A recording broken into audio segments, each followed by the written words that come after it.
Not too bad. Not too bad. Tools are cool. Tools are cool. Tools are cool. Dale's tool of the day.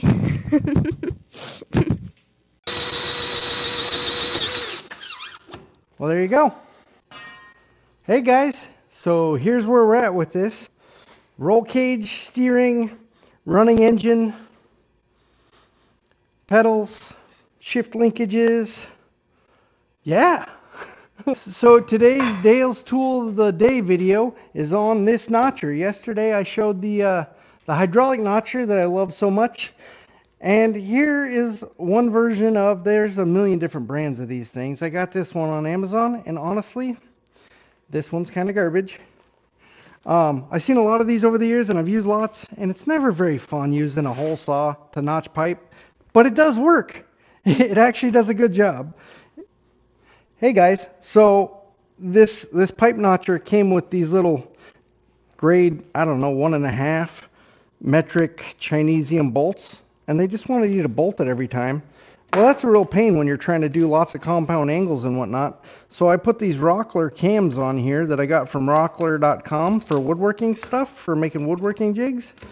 Check that out. And you can adjust these to whatever tension you need, and then they cam over. See, if it's too tight, you can't quite get it, but you can adjust the head of the bolt and make it real strong.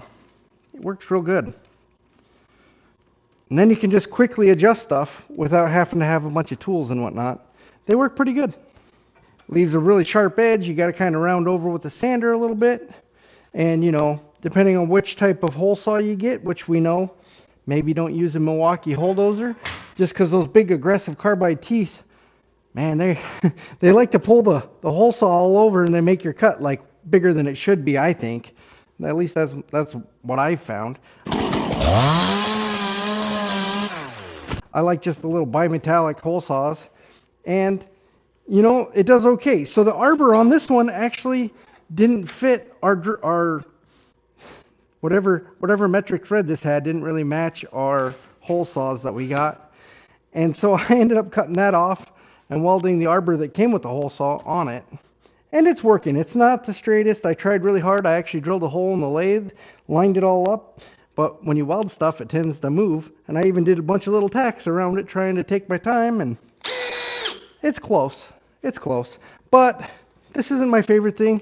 I'm not even going to put this on my Amazon affiliate link because I don't know how I feel about these. If any of you guys know of a better brand or a better something to use, I don't even remember what brand this is. It's so high quality, it doesn't even have it marked on it. And I bought it a while ago, and I tried to use it once, and it kind of frustrated me, and I haven't used it a lot since. So if any of you know of a good brand of one of these or a better way of doing it, post that in the comments. I'd like to hear from you guys. And yeah, so I really appreciate you guys. So when I was a kid in Idaho working in a weld shop, we did a bunch of ornamental handrails like stainless steel and all sorts of cool things. And they had one of these. It might have been a higher quality one, but it was never very fun to run then either. But I thought it was kind of cool, and they are really handy. It is nice to be able to get that exact fit. But if I can, I like to use the notcher. And honestly, I just like using the wheel on the sander. Like, it doesn't maybe get it as close, but I can weld a little bit of a gap. So anyhow, that's been today's Dale's Tool of the Day. And, you know, it's amazing what you can do with these little Milwaukee 12 volts. They're pretty powerful, so...